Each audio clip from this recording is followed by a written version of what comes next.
Hello everyone and welcome back to Video Editing 1 with Professor Harris. Today we're going through Lesson 3, Preparing Dailies. So many of us think of organization as something that takes place at the beginning of our project and before we start actually editing, when in reality, organization is an ongoing process.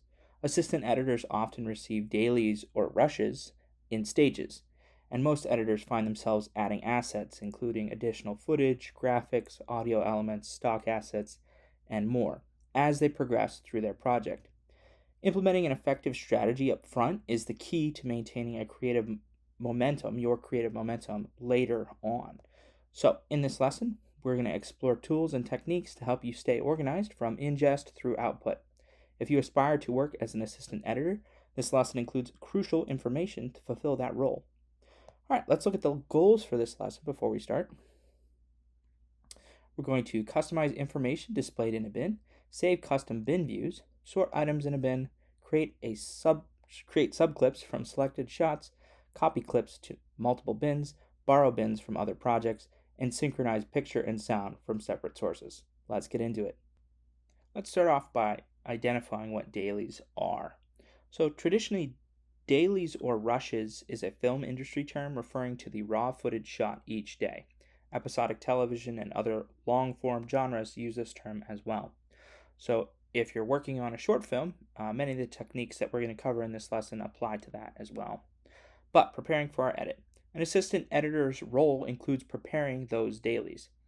These set up the editor for seamless transition to editing scenes. Typically, tasks associated with preparing the dailies include adding metadata to clips, including keywords, comments, and so on, copying clips to multiple bins, creating subclips, and synchronizing audio and video from separate sources. What if you're not working as an assistant? Well, that means you'll fulfill this role yourself. If you approach your material first as the assistant, then as the editor, you'll enter the editing phase ready to focus your energy on creative storytelling. You'll know your footage, be able to find assets quickly, and you'll quickly organize new assets as the project moves forward.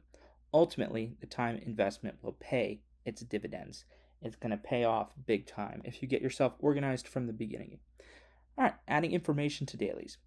An assistant editor devotes considerable time to metadata, that is, information about the media. This information is used to organize and track clips and sequences throughout the post-production process. Good news, Media Composer includes robust tools and features to make this an efficient process. So, working with bin views. Here we are up in our bin. I've got kind of a random assortment that we kind of set up from the last lesson, but we're going to roll with it. We're going to roll with what we're looking at here.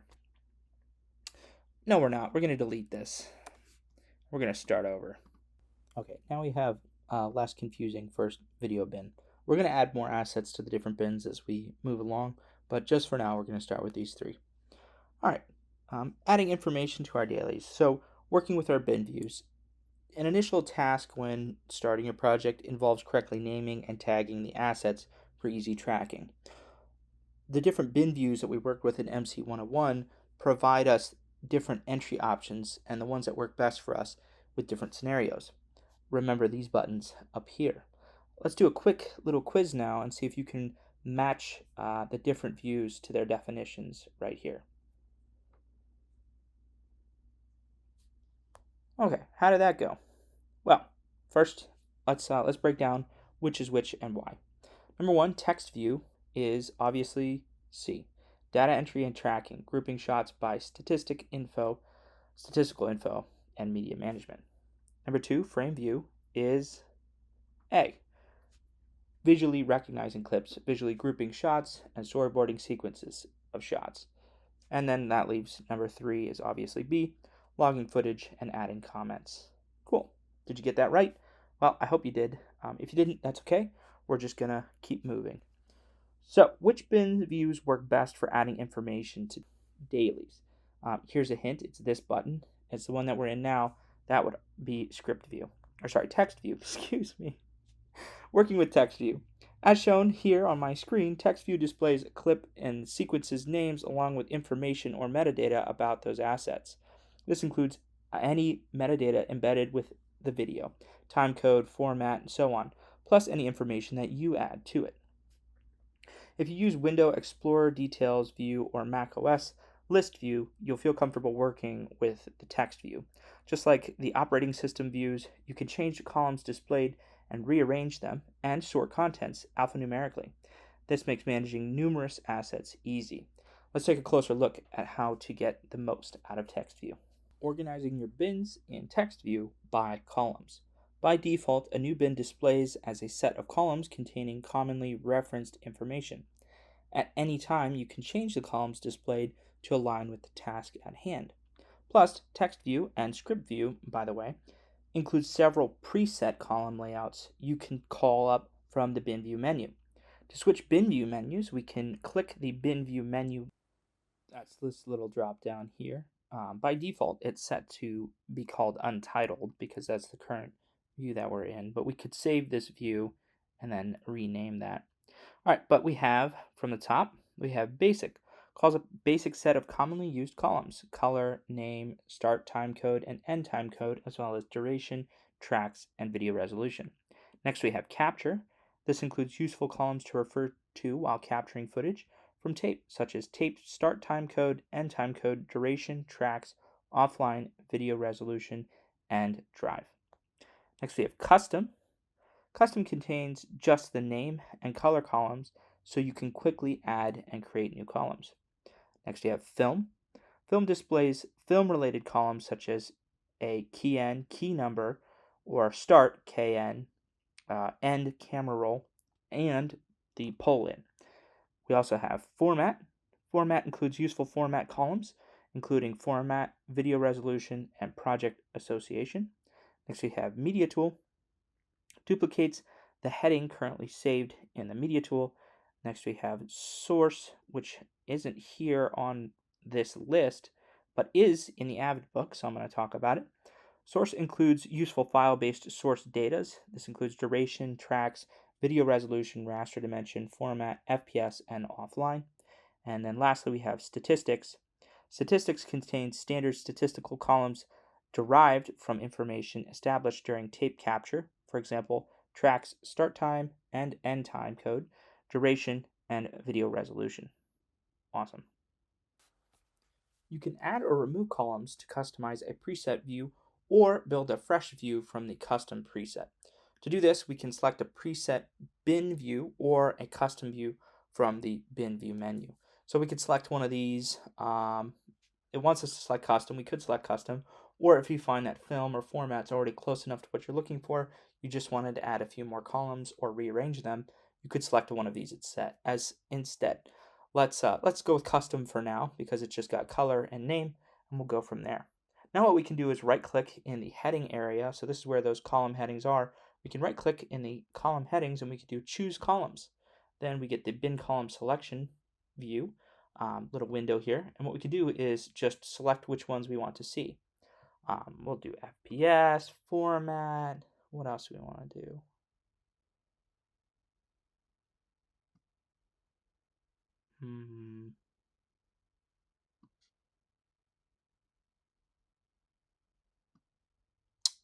Maybe image size, duration, and I think creation date. Creation date would be cool. Now when we click OK, it's going to add all these to our heading over here. So if we hit OK, boom, we can see that they've all gotten added. Quick note here, you might have to scroll horizontally to see all your different views. You saw me doing this earlier when I was talking. You can use your trackpad. That works just fine. You can also remove columns by right-clicking the heading and choosing the hide column. So we could right-click here and we could click hide column. That would make it go away. We could also select the heading and hit backspace or delete on our keyboard. That would also hide or remove that column. Newly added columns typically appear to the right of existing ones, and you might need to scroll horizontally to see them, like I just said. As the screen here shows, the bin column selection box includes a long list of column headings. It's divided into two sections: built-in columns, which is on the top, which is above the line, and columns generated by camera metadata or users below the line. For now, let's identify common built-in columns you may work with often. These are color, drive, duration, format, and offline. First is color. This is a default one, a default column that usually appears. So colors used, it adds a color tile to each of the bin items that you can use to color code bin items. So we could be color coding these as we're working. Drive displays the drive's location for each clip, excuse me. So if let's select drive while we're here. That's going to be, and this is all alphabetical order, so we'll select drive and hit OK. And drive's going to appear down here because we just added it. Come on. Oh, there's drive. So these are all stored on my computer, so this is Macintosh HD, and I know that it's linking from my Macintosh computer. Duration displays the bin's assets total duration, so we know how long these clips are because of our duration column. Format displays the clip and sequence raster dimensions, so we've got format here, 720p. And then offline displays the track's label. This would be, I don't have offline here, but it displays a track's label V1, A1, A2 for any offline media files. Next we have tracks. Tracks displays all tracks used by an asset. For example, V1, A1 through 4 for a clip or sequence with 1 video track and 4 audio tracks. And lastly, we have video. It displays video format, resolution, color space, and field motion type. For a full list of built-in column headings and their purposes, you can see the bin column heading selection media composer for help. So if you come up here to help and you search that, you can find that full list there. All right, let's move into adjusting bin column headings. So once you call up all the columns that you need for the task at hand, you can make simple adjustments to improve the usability. This includes rearranging and resizing. To rearrange, we're going to drag the heading from left or right, and we can move things around directly here in the bin. For example, if we wanted to move columns with essential information closer to the name, because name is typically going to be, if not always, it should always be one of the first columns that we're seeing. So if for the sake of my project, if name and format were the most important things, I would have them arranged like so, and I would arrange them. We can also resize, so we can drag the divide line between two columns to narrow or widen a column. And this is super helpful. So let's say I had my image size here, this column was too short, and now it's giving us 1920 by ... I can use this little drag to drag it back and forth to see that information. Oftentimes you'll have projects with really, really, really long names, and they're just going to keep going and going and going and going. And then you're going to want to see the full name, but you can't. Well, you can if you grab this little slider and drag it out. I've done this multiple times throughout this whatever you would call it, this class. So you probably already know how to do that because you've seen me do that here in the videos and in class. So we'll remove all that extra text I put at the end because I don't need it. Awesome. Quick note here from Avid. If you're working with a pre-2021.9 release of Media Composer, column headings can only display up to 14 characters, including spaces. You cannot adjust width. So that's annoying, but luckily we're working with the 2022 plus version, so we can. What if you wanted to add information to the text view or script view via a column, but it's not included in the bin column selection list? You can, by creating a custom column. Whether you're assisting an editor or working on your own, you may need to add details like dialogue, sound bites, or shot composition labels to clips in a bin. To do this, you'll add custom columns. As you'll see soon, tagging the footage with custom information offers both short-term and long-term value going forward. So if you're a really big shot type person, or if you're really looking for the best quality footage possible, adding an extra column here, a custom column, can be invaluable to your workflow. So to add a custom column to our text view here, we're going to right-click the column. We're going to do Add Custom Column, and it's always going to appear to the right of the column that you select when you right-click and do Add Custom Column. So now we're going to add a custom column here. We can set the name. For example, we'll do shot type now. Let's make sure my caps lock isn't in first. Shot type. Cool. And then you'll just hit enter or return on your computer, and that's going to go ahead and give you different things. I already added mid shot to both these. and pretending this was a wide shot, we could do, WS, and we have wide shot. And now we're adding different shot types to our things here by typing within the column with the text area underneath the column that we just created. You can add as many columns as you want, and this can be super helpful. Again, putting that most important information first, or not before name, always always after name. But yeah, and then you're looking for those shots. Let's say quickly we wanted to see. Let's say that we had a 3.3-3, but we also had we have our 3B-3. Let's say that these were two different angles or shots of the same instance, the same scene, the same happenings. We could have that mid shot and a wide shot. We have variation in what we're working with, and so we could be cutting between each one of these takes to get the best out of our scene possible. The custom columns appear to the right, again, of whichever one that you select. So if I right-click here and I do Add Custom Column, it's going to appear to the right. And again, we can put whatever we want. You could make additional comments if you wanted. You can add a comments section too. And then you could just go ham in there.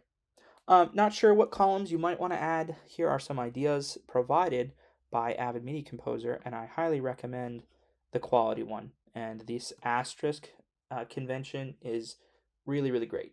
You get into Media Composer and you're working, and you see that you've got some shots that are good, some that are bad, and this can really, really help with that kind of organization.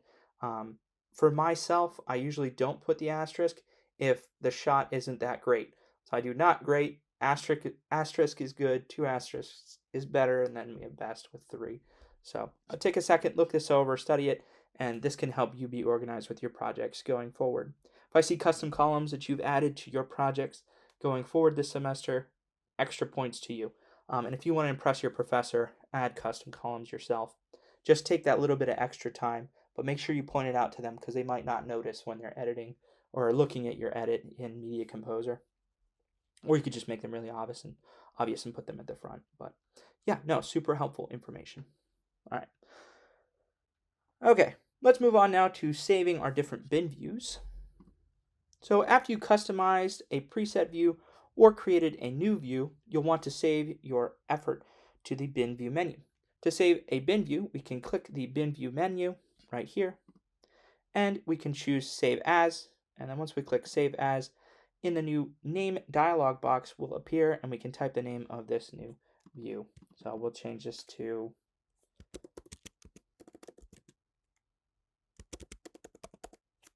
cool. All right, so now we have our B. Harris bread, and that appears in our list now. So now we have our custom view saved. If you make changes to an active bin view, Media Composer adds a .1 to the name. For example, a new bin view named standard becomes standard.1 if you make changes. So if I switch here to funny how standard isn't on here. It's even in the screenshot on the book of this drop down, standard isn't there either. But we'll go to film. Let's say I started messing here with film and I rearrange the order of this. We can see that film changes to film.1. We can save this change to be a default when we select this drop down menu by Alt or Option clicking this little drop down, and then we can choose to replace this film version, or we could replace any one of the other ones, but we're not going to do that because I don't want to do that. So we'll just switch back to B. Harris bread. But for your reference, that's something you can do. You can replace that standard drop down menu to your own custom presets going forward. All right. Before making changes to the column or calling up preset bin views, consider saving the default unedited bin view. That's always a good thing too. So make sure you have that default that you can always refer back to, and then create custom versions off of that without messing that up. All right, custom bin view suggestions. What works as a bin view? The following list can help you work this out. So the following list consists of offline, marks, lock, and standard, or similar meaningful name. So offline displays the offline and tracks column. Marks displays the mark in and mark out columns. Lock displays the lock column, which shows the padlock icon for locked clips. And then standard displays the columns you most commonly refer to throughout the editing process. Regardless of what type of project you're working on, it's worth creating and saving bin views. These get saved to your user profile so you can reuse them across projects and working in the future. Remember, the more customized you are, the more you're progressing as an editor. If your interface isn't getting more customized as you're working, every project you work on, this interface should be changing. It should be updating. Buttons should be moving. Name conventions. You should be refining your workflow to be as fast as possible. And if you're not doing that, you're stagnant and you're garbage. You are the scum of the earth. All right, let's move on now to adding data to custom columns. So as you might suspect, you can add data to cells in custom columns you create. To do this, you can click the column in the row containing the clip or sequence you'll add it to. So I showed you earlier with our shot type 1, you can simply just click in here, type all kinds of random stuff, and you're great. We can do a close-up. We can change it to a close-up. That's a lie, but we can change it if we want to. Super simple. If you plan to enter lots of metadata into custom columns, you can use data entry shortcuts to speed up the process. The table below that I'm about to show you on screen can summarize this very quickly for you. So if you work with an assistant editor or you hope to, you'll want to learn these in the future going forward. Let me pull that up now.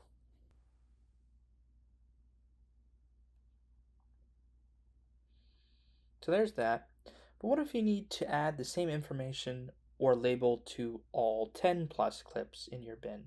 You can bypass the Alt or Option click listed in the table above, and here's how. So we're going to use a function called bulk editing. With the release of MIDI Composer 2020.4, Avid introduced the feature called bulk edit. This tool lets you add or adjust column information across a group of clips. Let's look at how to do this with the clips that I have here in my bin. So to bulk edit, optionally we could select specific clips, and I could use Command on my keyboard to select specific ones or deselect them. We'll do these two for now. And then we can right-click the selected clips, or we could right-click empty space here in our bin. And then all we have to do is come over to bulk edit. Okay, so now we can, in the modify column menu, so here we are, we can select which column we want to receive the metadata information that we're trying to add. We're going to leave this on shot type because that's when we want to add it to. And then in the change which items menu, we can select which bin assets will receive the metadata. So we could choose all our bin items, or we could just choose the one that we're selected on currently, which is video. Awesome. And then with the specific text option selected, so we could make sure that this is set on specified text, we can type in the text field the information that we want to get added to all these different shots. So if for some reason somebody mislabeled a bunch of different shots, let's say I had a really big list and they're all supposed to be wide shots, not close-ups, I could do WS, and now I've got that information. And then all we have to do is make sure that our selections are correct, and then we can, in the right panel here, we can hit commit, and that's going to make that edit. So now we can see both of these have been changed to wide shot. Very simple, very nice, and very easy. Quick note here before we move on though, you need to pay close attention to the modify column. So let me reselect my clips here. Let me right click and we can do bulk edit. And then in the modify column, we need to pay close attention to this. If you accidentally select the wrong column and then input text information and hit commit, this is not something that you can undo. Once you apply this, again, it cannot be undone with Command Z. So make sure you're extremely intentional about which column you're actually adding this text information to, and then hit commit. Okay. What if you need to make a change or correct a typo? You could repeat the bulk edit steps, or you could eliminate the need to select all those clips specifically and use just find and replace. To use a find and replace, we can right click within our bin and we can select find and replace here, and it's going to search for text. I already typed in WS for wide shot, and it's already highlighted where wide shot appears in my metadata information. If I want to replace this text, all I have to do is type in this field, the replace area, and we can change this to MS for mid shot.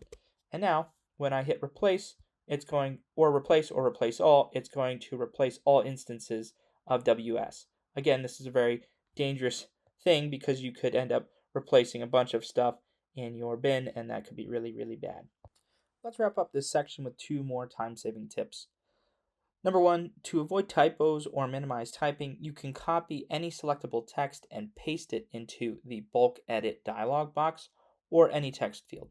For example, you can copy an interview subject's name in an email and then right-click in our text field or in bulk edit and choose paste. So if you wanted to do that, you could.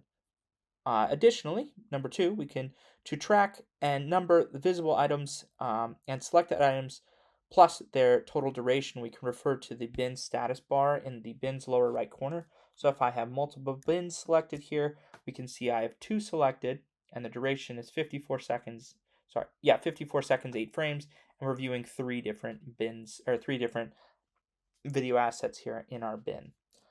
Cool. All right, now that we've explored several bin organization tactics, we are going to move on to sorting and filtering a bin.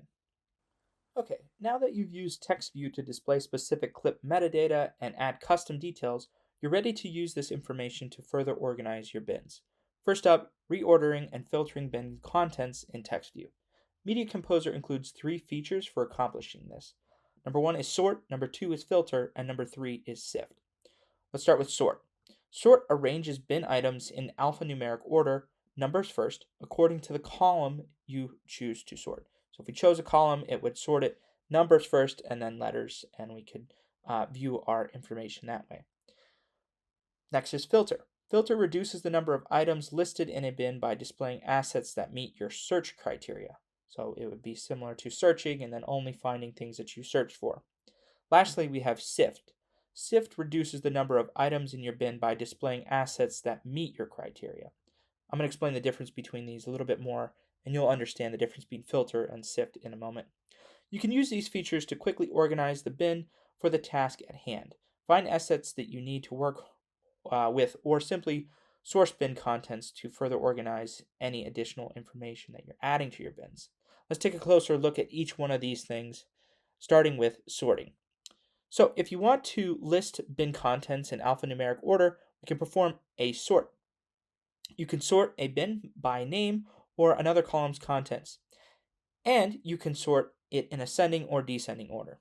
In ascending order, we can sort arranges assets from lowest to highest value and then from A to Z.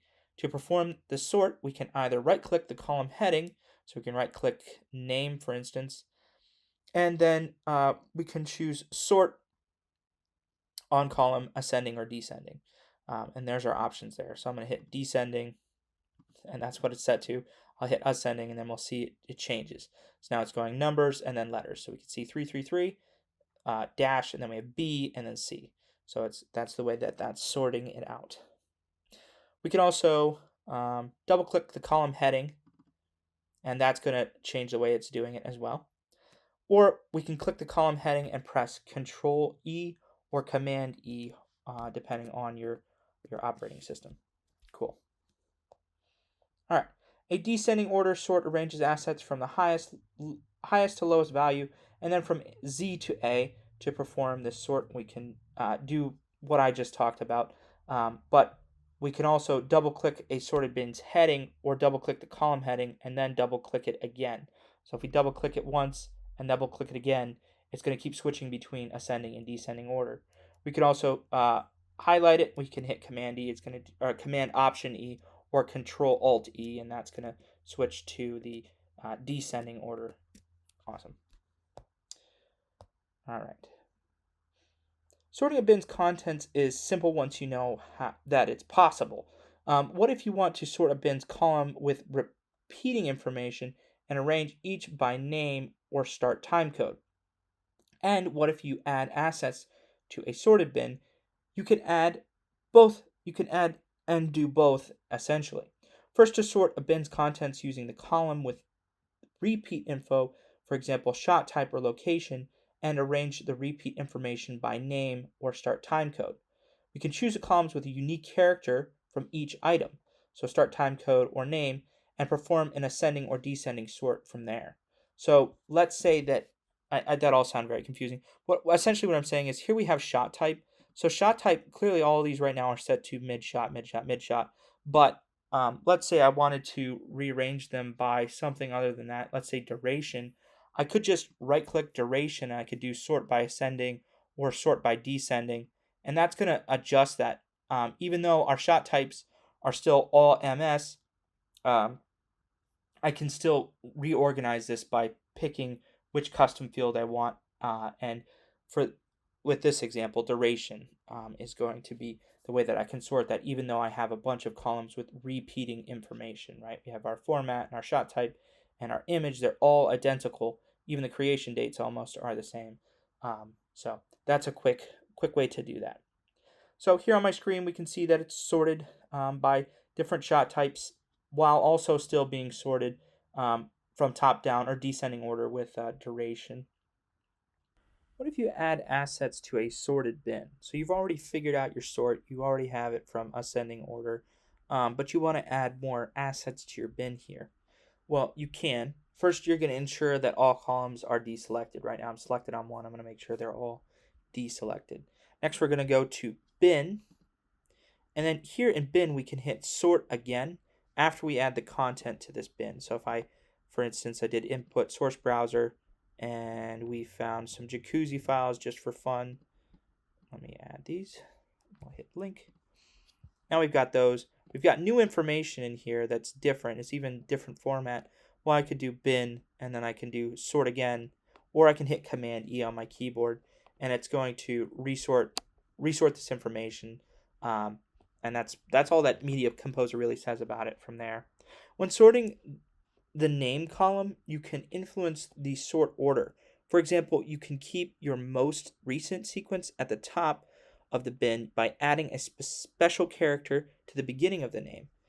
And underscore or currency sign works well if you're trying to make sure that, for instance, if we have our sequences bin open and I had a bunch of different sequences, I could just add a little money symbol, and that's going to make sure that that stays at the top, because if I do that ascending or descending order, it's going to look for alphanumeric data, first numbers and then obviously the alphabet, and it's going to organize those as such. But if I add special characters, and this is what Avid's telling you to do, if you add a special character, if there's a specific clip you're trying to keep or a sequence you're trying to keep at the top, if you add that special character, it automatically puts that at the top first. So we wouldn't have to worry about sifting back through and looking for our sequence or the correct sequence later.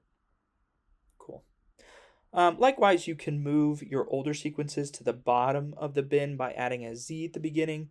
So again, that alphanumeric sorting, if you're going in ascending order, you can just add a Z at the beginning. So if I had Z anesthesia and that was my old edit, then I could just put a little Z at the front, or Z underscore. So we could do Z and then underscore here, and then that's going to make sure that that ends up at the bottom of the bin. Cool. Thanks, Avid. Very nice. All right. You now know how to sort bin contents in multiple ways. Let's move on to filtering. So filtering bin contents. Each bin includes a search field, filter text box at the top right. So we can see, let me open back up my video bin here. We have this little guy here, this little search looking window. You can use this field to display specific bin contents and hide the rest. Here's how it works. By default, typing in the search field uses the leftmost column named by default to auto-filter the bin contents as you type. So to use another column to filter bin contents, you can click that column's heading and then type in that search field. If I selected my shot type and then I started typing MS, we're going to see that those other two clips that I had in my bin go away. That it's sourcing this column for that information as I type, and it makes the other information go away. If I backspace this, we'll see those two shots reappear. Additionally, I could select the name column and I could type a 6, and that's going to show only these two clips.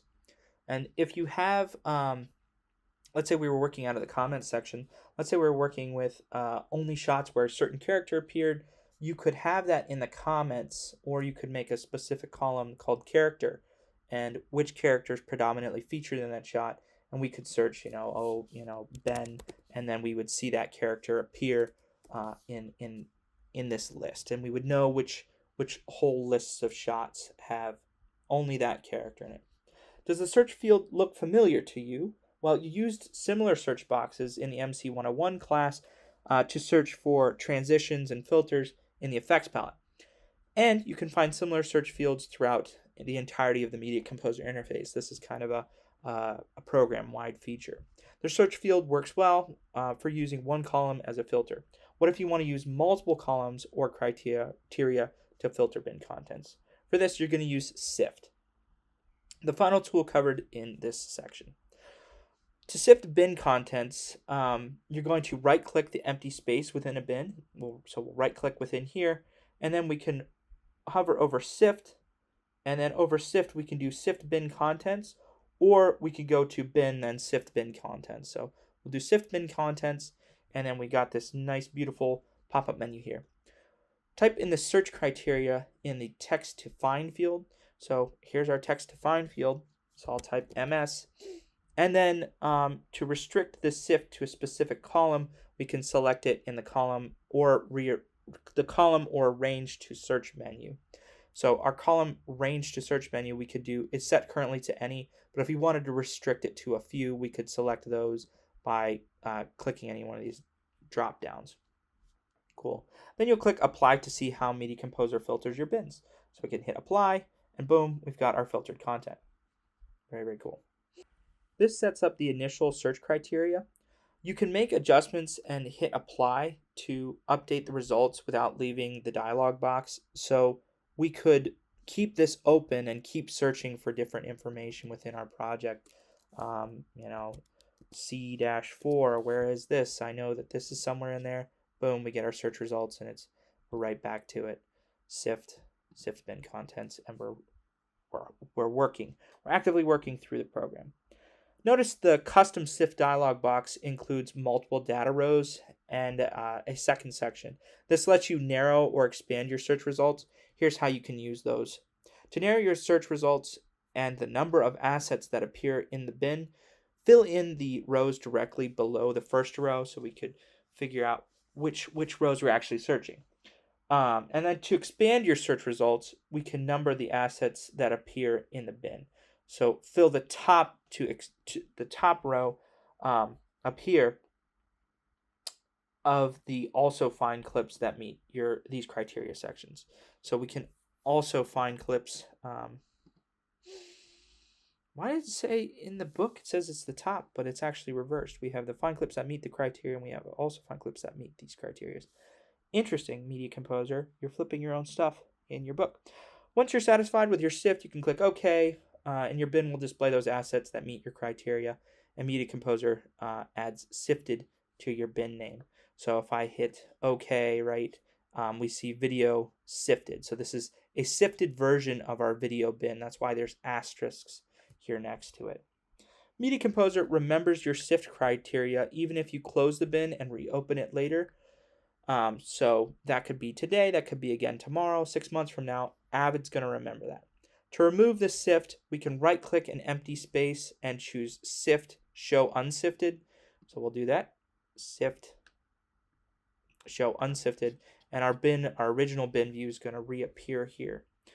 All your bin assets will be back to the way that they were before. So there's no worry about losing your stuff. I remember when a long time ago, thought that I lost something because I did a sift, and I was like, why is it not appearing? And I felt very stupid when I realized that I just had sifted view on. Okay, so once you sort or filter your bin contents, you may want to copy it and hand on the work outside of Media Composer. You may use your operating system printing options to do this as well. So we could print a bin. Printing bin contents lets you seamlessly collaborate with colleagues during the post-production process. For example, you might set the bin to only display music or mark clips for use and then print it off for the producer to get usage rights. You can actually print any current bin's display in frame view, script view, or text view by going to File and then Print Bin right here. Your system setup determines if you can print a hard copy or hard copy to a connected printer. If not, you can generate a PDF through this, and then we could send it off to the next guy that way. So it's pretty funny. So yeah, and this is all. This is just a funny feature. It's like if I had a music bin with possible music that I wanted to use for this project, maybe I have different edits. I have all the music. I might want to make a specific criteria, sift my bin, get all the music that I'm using, print this off, and or make a PDF and send that to the producer so he can buy the leasing rights for that music. With that, you have several tools now available in your belt buckle that you can use to sort and filter your bins in text view. You'll practice this soon, but first let's explore another key organization feature, and that is subclips. Creating subclips is huge. Let's get into it. During the marking clip section in Lesson 2 of MC110 course, you explored the adding in and out marks while previewing clips to select a region you might use later. As you learned, you can only add one set of marks to a clip. Subclipping can help you work around this and more. Subclipping lets you divide portions of one clip into shorter clips. You can then use these to further manage footage. For example, we can isolate important sound bites in an interview. That's an important one. Avid Media Composer asked questions about this. This was on my exam when I took it. Second, we can use it to separate good cutaways. We can use it to separate clean room tone, or clean white audio or space audio, whatever you're recording. You're going to want some bass audio that has no one talking in it, just ambiance. And then last thing is to separate individual takes if the director resets for another take without stopping the camera. That one's also incredibly important. I know students, and I've worked with students, and I worked with peers who just hit the record on the KeyPro while we were in the studio, and they just recorded an hour and a half of footage just nonstop. And there's two major disadvantages to that. Personally, I don't think that's the right way to go about it. I know the more you hit the record and stop down buttons on a camera or wherever you're working, the more likely you are to forget to do that. But at the same time, the downsides of working with such a large video file makes things difficult. So let's say, for instance, you're trying to upload it or download it to a cloud, or if you're trying to get it off the SD card, you've got a file that's like 300 or 400 gigabytes fat. I mean, it's huge. And so you're talking about giant file sizes. And then you have to create subclips from that here in Media Composer. But at least you can make subclips. It's an option. There's a million and one ways to get to the same end of the road, and that's the final output of your project. But I personally don't recommend doing big one takes for really anything. But yeah, that's just me. Anyway, so to create a subclip, if we're going to create a subclip, let's say we take one of these. Tell you what, let's use this other one instead. Yeah, this is a longer shot. We can use this. All right, we'll clear our marks. So first, to create our subclip, optionally, we could create a new bin for the subclips to go into. For my students, I'm going to leave this as optional. If you wanted to be a little more nitpicky, you could make a new bin titled subclips and put them all there. I think if you were working with a project, you could just rename it, make sure you know that it's a subclip, but there are identifiers for that. So we'll just keep moving here. All right, we're going to preview our clip in our source monitor, and we're going to set our ins and outs, our in and out, where we want that to happen. So let's say I wanted it in here, and I wanted to go to just before he actually peeks his head in the window. So we'll go to here, I'll set an out. Now we're going to make a subclip of this. So we have the sound ambiance or video ambiance of the room that we can use later. We can check the quality of this clip by hitting the spacebar or 6 on our keyboard to preview the in and out section, in and out region. Next, we could disable the video or audio tracks depending on what we wanted from this. So if we just wanted audio or video, we could disable those in our track selectors. And then either we can drag and drop the create subclip icon from the source monitor left of the clip name menu into the destination bin, or drag the source monitor image to the bin. So very simply, we could just drag it to the bin, and now we can see that it creates that new subclip from that shot that we loaded in the preview monitor, or the source monitor, and it's got this new name convention at the end, dot sub dot one. So now we know that this is a subclip, and I'm going to drag out this. We know this is a subclip of my 6-9-2 shot. So if we had, and we can also tell by the icon that appears here, we can see that this icon is different from the others. These are obviously linked media, and this is a subclip. Now the subclip has been created. There's no link icon on it because this is metadata that has been stored into our MXF file in our Avid Media Files folder. So we know that this is media that's being saved to our drive. If I hit reveal file on this is kind of, I'm going off script here, but it doesn't work on the sequencer subclip source or stereoscopic clips because this is just a subsect of this clip. And if I hit reveal file on this one, this would actually show me where this was located. Cool, because that's linked. All right, awesome. What was I going on to? We can give this subclip a meaningful name now that we know this is a subclip.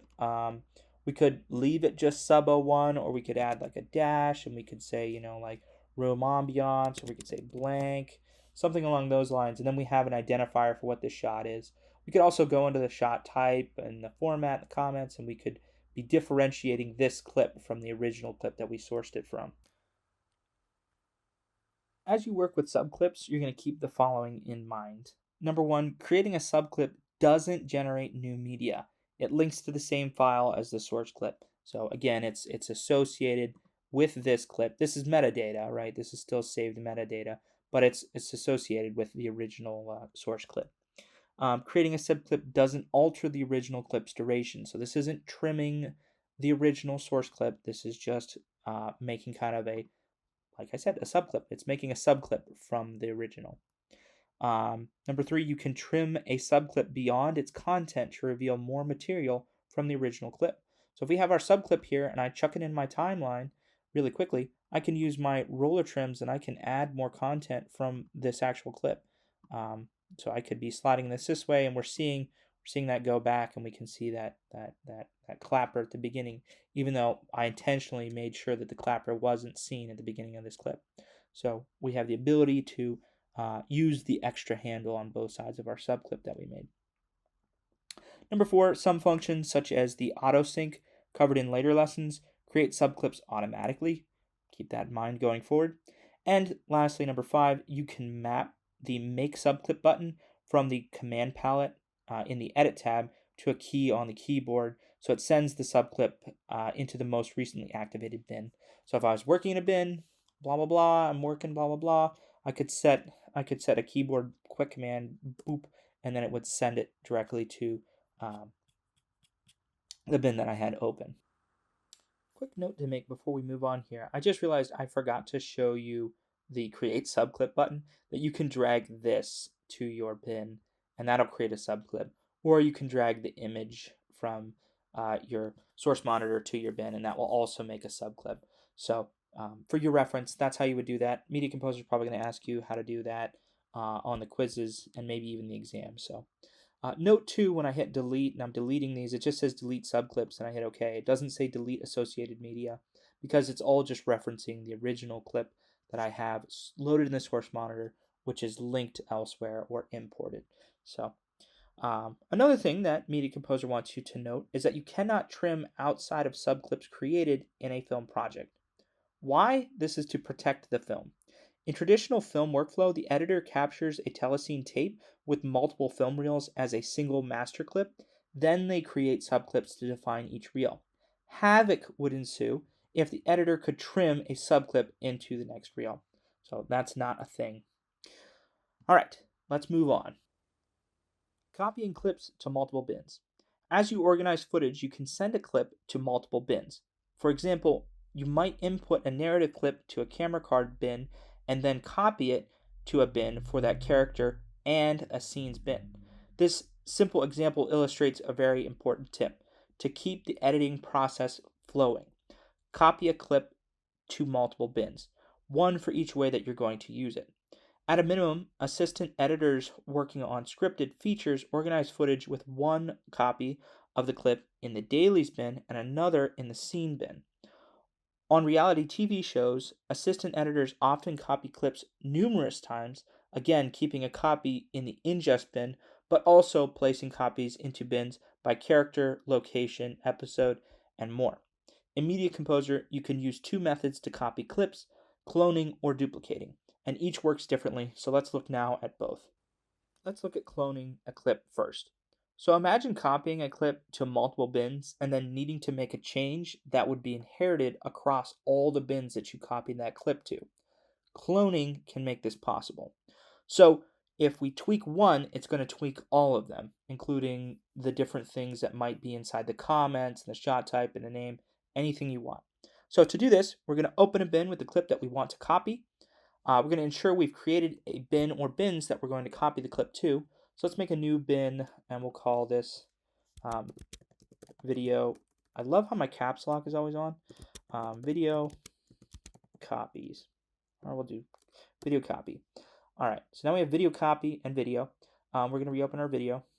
And then all we have to do is hold the Alt on Windows or Option on Mac and drag the clip to either an open or closed bin icon in the bin container sidebar, an open bins tab. So we could either drag it here, we could drag it to a tab, or we could drag it to a subdivided floating bin. So I'll hold Option, I'll drag it to my copy video. We'll hold Option and we'll drag it to the copy video tab. I'll let go and it's going to copy it there. Or I could make this video copy bin, I could make this a floating bin, and then I could just simply go back and I could hold my Option modifier key and drag it here. I already have a subclip there. Let's create a new one. There we go. Clone clip, and then I can make that clone clip appear here now. Okay. Pro tip though, real quick before we move on, the way that you would make a floating window, by default, let's say I double click titles bin, it's just going to open up in my active panel here. But if I hold command, command or control, depending on your platform, and then double click a bin, it's going to open it as a floating window. So now I have a floating window, and that's how you would get floating windows too. And that's a user setting that you can set yourself if you'd like to. All right, awesome. And then we can repeat this process as many times as we need to make as many subclips as we need, and or clone clips, not subclips. I'm sorry, I keep saying subclips. I got to switch. Yeah, we can keep repeating this process to make as many clone clips as we'd like. And let's watch now. If I rename 3C-4 to 3C-4-5 and then let go, if we go to video copy, we'll see same thing happened here, 3C-4-5. Now it's different, and I can make the change in this bin and then go back to this one, and we'll see that that change has been reflected in this bin as well. So that's clone. That's cloning. Each copy appears in the new bin the same way it was in the original. Again, here are some notes about clone clips. So Alt or Option on Mac, dragging a clip from one bin to another not only copies the exact name, but also all the metadata.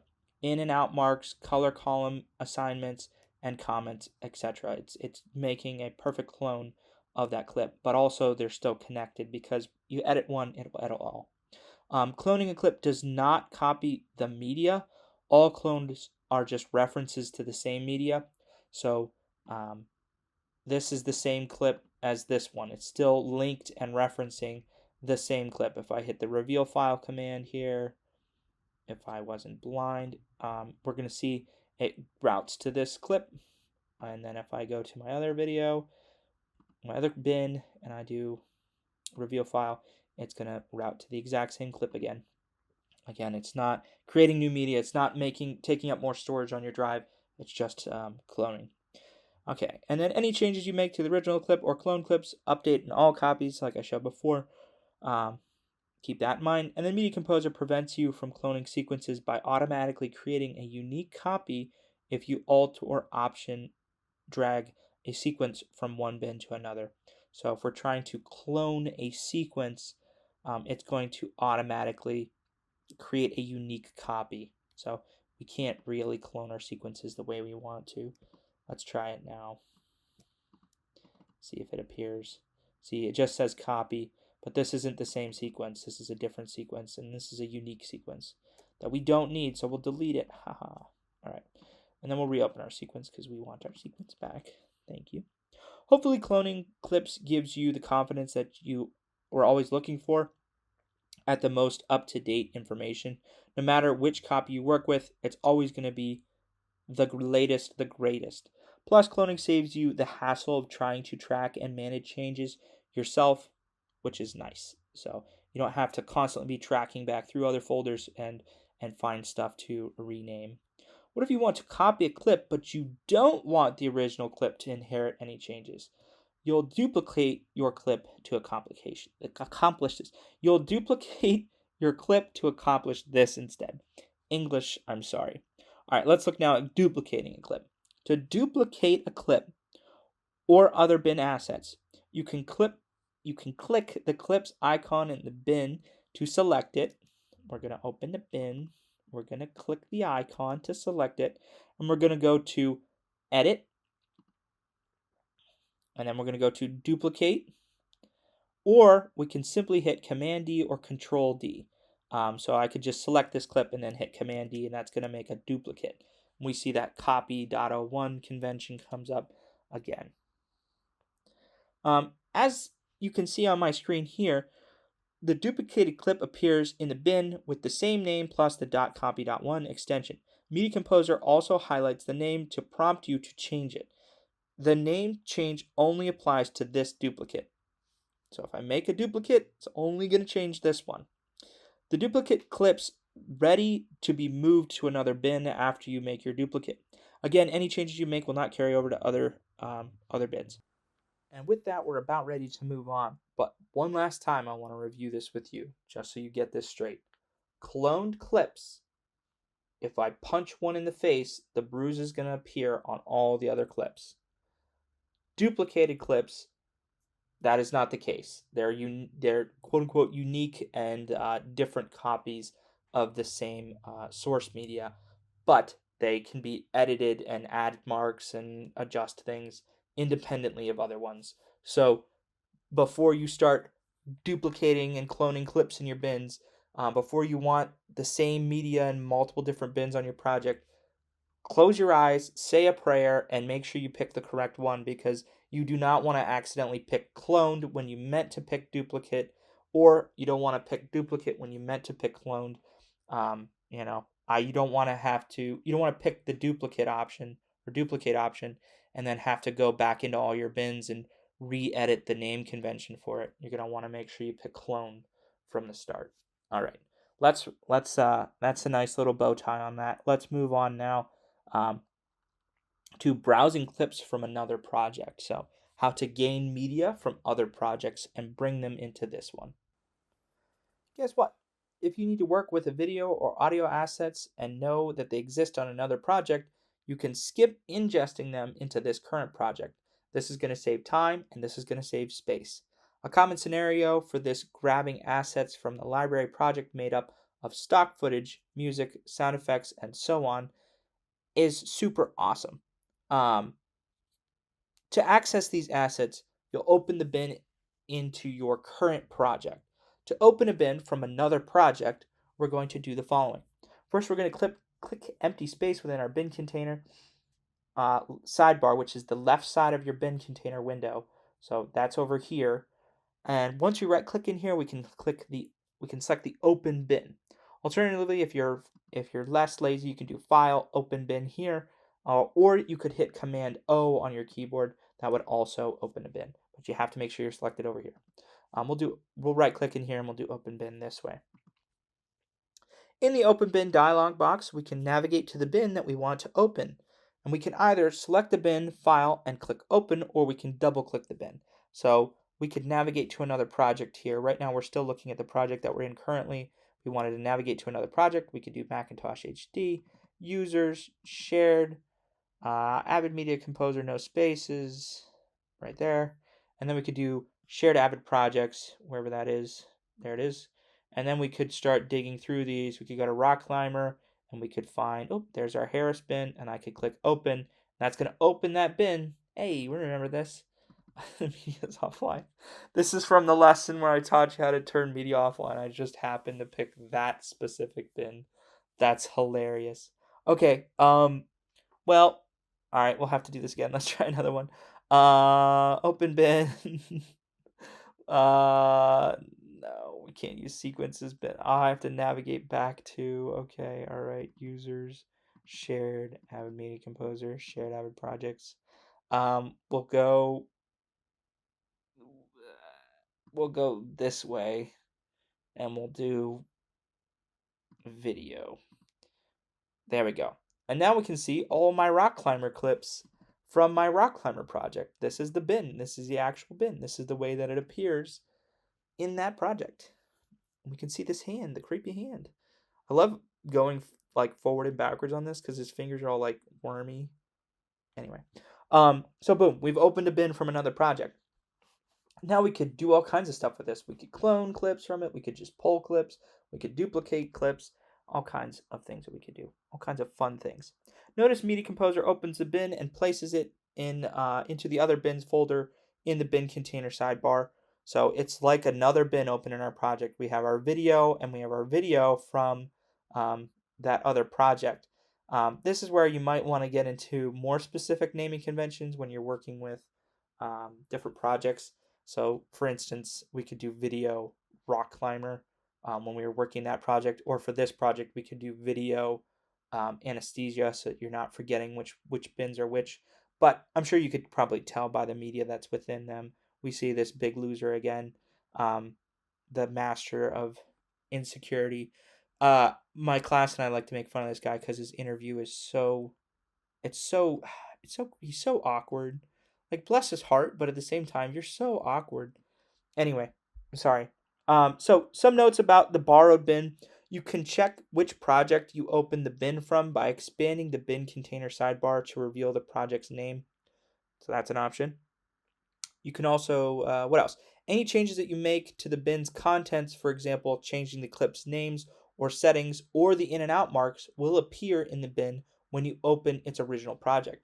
So when I opened this shot, I realized that we had set in and out marks here. If I adjusted these in and out marks and then reopened this bin in the other Avid project, those in and out marks would be in the new place that I set inside this project. If you open a bin just to cut a clip, such as a sound effect, music, or animation into your sequence, consider doing that and closing the bin shown here. So let's say I only wanted the sound from this. I could deselect my video. I could only select my audio, make sure my A1 track is selected, add that audio, and then close it. If that's all I wanted from this, I could just get that done quickly and then get out of there. Cool. What if you're worried you'll make unwanted changes to a clip in the borrowed bin or want the bin's contents to live in your project? You can copy the desired assets, but which are you going to use? Are you going to use clone or are you going to use duplicate? Think about this very hard. Clone or duplicate? If you answer duplicate, that's great. You understand how clone could create issues. So if we cloned the clips from this project, this other project, into our current project and started renaming things, those name changes and things are going to appear on the previous rock climber project. We wouldn't want that to happen. So if we duplicate the clips to this project, we're going to be able to make changes and not have to worry about that. To safely duplicate a borrowed asset to a bin in your project, you can locate the assets in the borrowed bin or other bins folders and select them. So we could say, all right, we want this interview clip, we want this random shot and this specific one for no reason. And then we can either go to edit, duplicate, or we can press Control D or Command D on our computer. So I'm just going to hit Command D. It's going to make duplicates, and those duplicates all appeared here at the top. If I drag this name convention out, we're going to see they all have the copy.1 name convention on them. So now I have all these duplicates arranged here. And then we can move the clips with the .1 copy extension to the desired bin in our current project. So I'm going to drag these clips now to video, or I should have done video copy. I'll hit Command Z. Oh no, that's fine. If they're in video, that's fine. Oh, they're all selected. So I can just move them quickly to video copy. And now if I open my video copy, we have all kinds of duplicated clips. Awesome. Media Composer makes a unique copy. Any changes made won't affect the original clip in its project. I already said that. Once you finish working with the borrowed bin, you'll want to remove it. To do this, you can just select the bin that you want to remove from the other bins folder and press backspace or delete on your keyboard. And for your reference, that's right here. We have the other bins folder. Inside this other bins folder, maybe select that, we have the different bins that I've opened up from different projects. And we can delete these again by just hitting backspace or delete on our keyboard. And that's going to remove those bins from our project. So we don't have to worry about messing with those bins going forward. Cool. Now we just have our video copy where we've got all these awesome clips. Let's see what we grabbed. Obviously our favorite interviewee in the world, as well as him climbing more. Oh, also him climbing. Oh, he's climbing too. Cool. We got all the best clips. Very cool. Media Composer removes the bin from your project, but keeps the original project, but keeps it in the original project. So when I hit delete or backspace on my keyboard to remove that other bins folder and the bins that were open in that, it didn't delete those bins from that other project. It just removed them from us seeing them in this project. Cool. All right. So if you're working in an interplay environment, use the interplay window to borrow assets from other projects. In other words, using the file open bin command is discouraged. So you're going to want to make sure that you're going to use the interplay window. Borrowing a bin from another project illustrates how you can combine multiple organization tools to get the best outcome possible. The next organization feature, called Auto Sync, uses multiples as well. So let's get into that. Syncing picture and sound. You may need to sync video footage with audio files before you edit. Why? During DSLR and digital cinema productions, crew members record audio on separate devices. This dual service technique, also known as double system sound, originated in the celluloid film production era. But since DSLR cameras capture extremely high quality images but low quality audio, this double system sound technique overcomes this well-known limitation. Plus, this introduces the freedom to place microphones in optimal recording locations regardless of camera location. To efficiently edit with separate audio and video sources, you'll want to synchronize the two and combine them into a single asset. To do this in Media Composer, you'll ingest the separate video and audio assets and then use the auto sync feature to establish a sync. So this method, to use this, the sync method and combine the two. So you can use the following methods to sync the picture and the sound, and let's talk about them now. So we have film TC / sound TC. This syncs the film and the sound timecode. We have in points. We can use in marks you set near the beginning of the video clip and its corresponding audio clip as a sync point. We can also use out points. We'll use the out marks you set near the end of the video clip and its corresponding audio clips as a sync point. We can also use source timecode, so this syncs each video clip with an audio clip that shares the exact same timecode.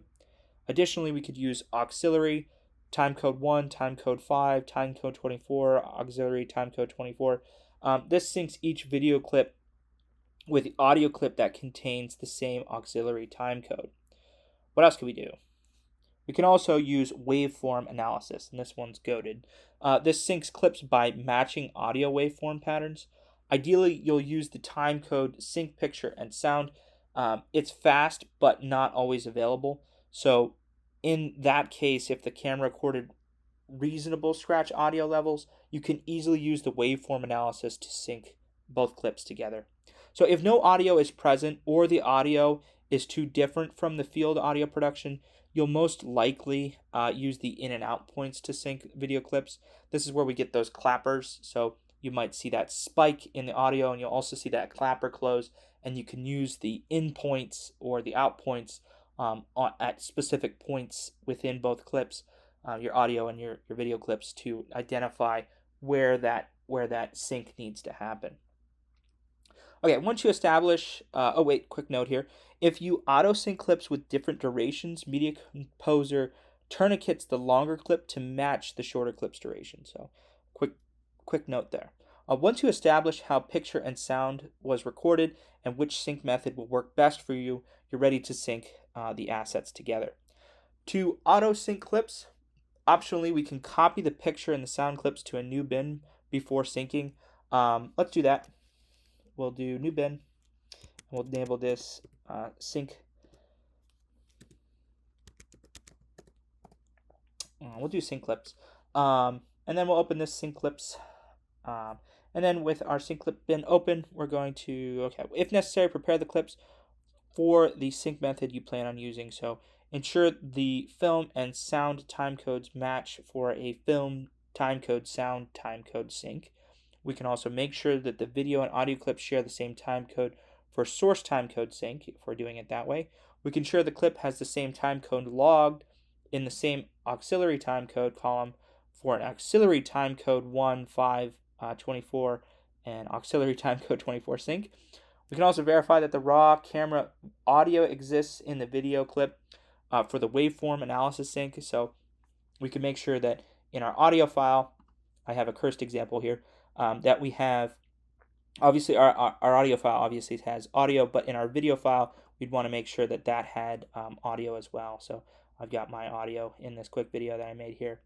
And then we can set an in mark near the start of each clip at the sync point for an in point sync. We can set the out mark near the end of each clip at the end point sync for an out point, for an out point sync. So if I wanted to, I don't know, if there was a specific time that I pointed and I added emphasis, or I had a snapper. I actually did snap. I smacked the chair next to me.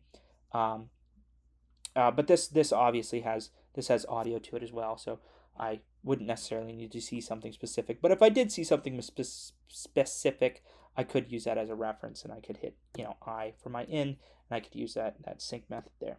Okay, now we're going to select the clips that we want to sync. So we've got this clip selected. Tell you what, let's make a duplicate. I'm going to hit Command D on my keyboard. Now we have a duplicate. I'm going to drag this to my sync clips, and then in my audio, I'm going to duplicate this.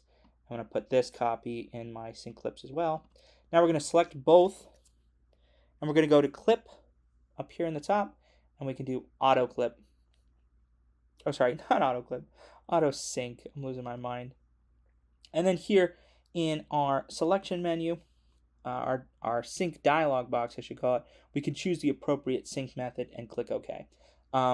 I know that there's audio on this video, and I know that it's good enough to sync with the audio that I recorded separately on my computer, so I'm going to use the waveform sync. I'm going to select the waveform sync, and that should be good there, and all I have to do now is click OK. Okay, as you can see on screen, it worked perfectly. We selected our two clips, used the waveform analysis sync, hit OK, and then it made a new synced clip of our choosing. It definitely didn't fail on me. It definitely did not work, I should say, in Media Composer. So awesome.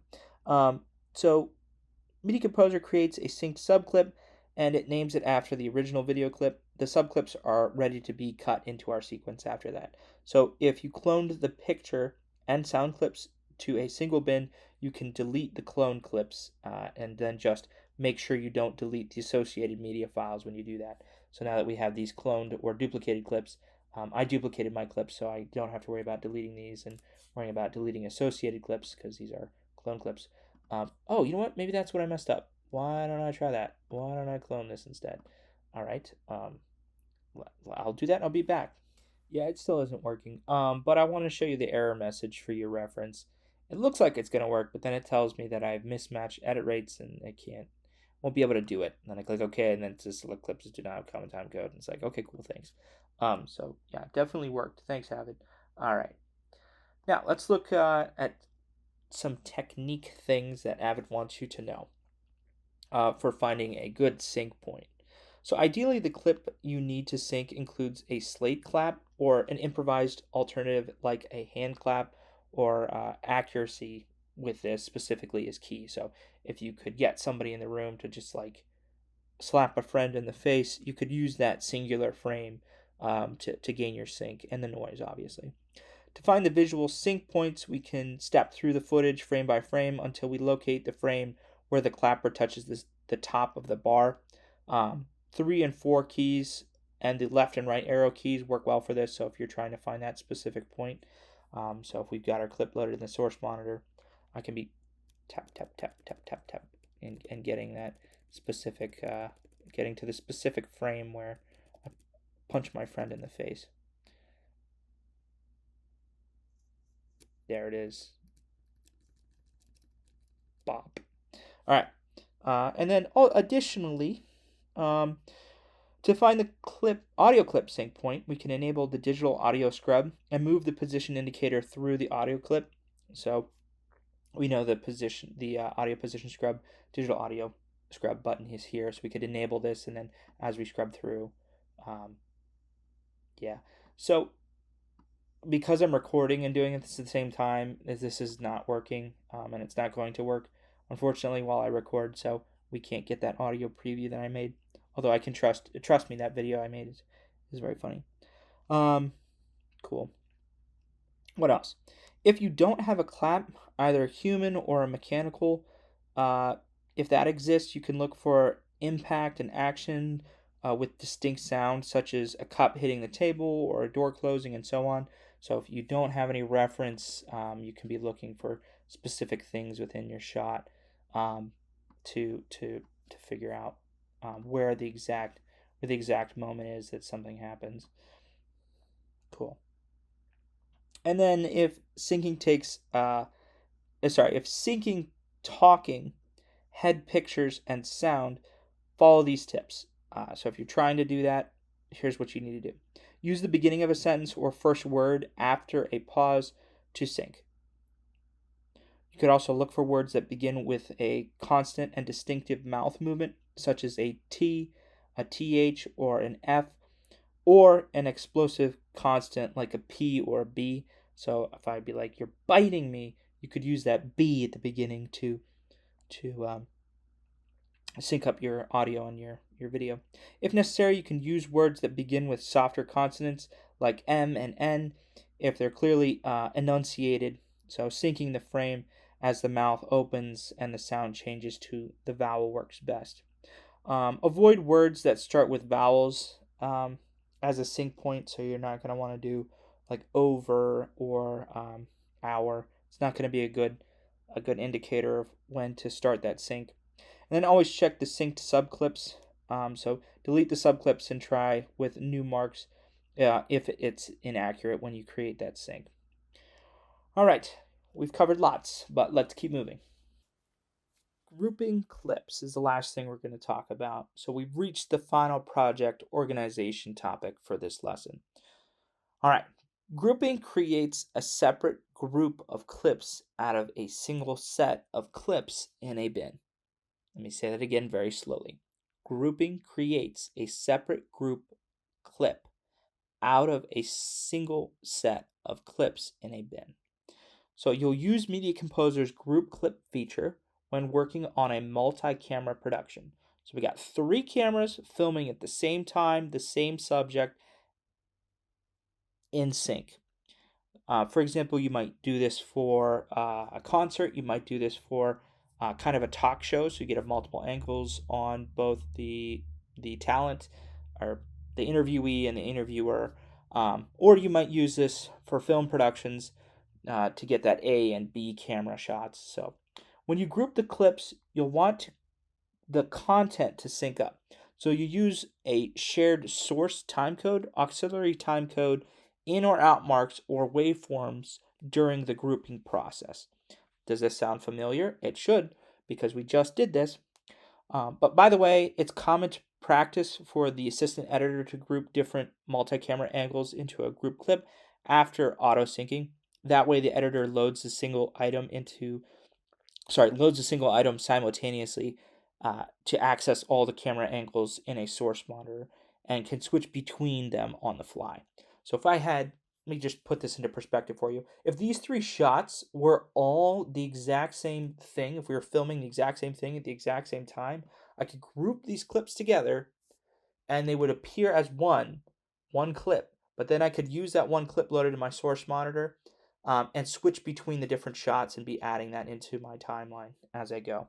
So we're gonna get into that. Okay, so let's look at how this works. To create a group clip, first thing we're gonna do is in the bin, we're gonna sort the contents into the order that we want the clips to display. Clip order in the bin determines the order the clips display in the group. So developing a consistent clip naming scheme is best for sure, hands down. Gonna want to keep this organized. If grouping A and B cameras, typically the A camera is listed first in the group. Basic stuff. That's your primary. That's your main, and everything else is other angles stuff too. All right. So we're gonna select the clips that we want to group together. We're gonna pretend that these clips were shot at the same time on the same subject in the exact same location. All right, and then we'll either go to clip, group clips, or we can press Control Shift G or Shift Command G on Mac. So I'm going to hit Shift Command G on my computer. And then in the group clips dialog box, we're going to select one of the following sync clips using option.